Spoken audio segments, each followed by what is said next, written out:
ए कथा कौन सत कुआडे कम हाइट रो झियो माने नाली ड्रेस पिंधिले गैस और सिलेंडर भला देखा जाती। किस क्लास में तुम पढ़ते हो, नाम बताओ। हाँ, आदित्य कुमार 6 क्लास में पढ़ते हैं। 6 क्लास में पढ़ते हो, ठीक है। ये बताओ कौन सा सब्जेक्ट अच्छा लगता है?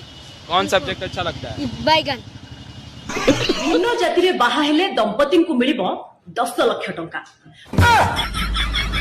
मु तो राजी, सरकार को खाली पैसा रेडी रखिबे। अरे का पुआ रे तू?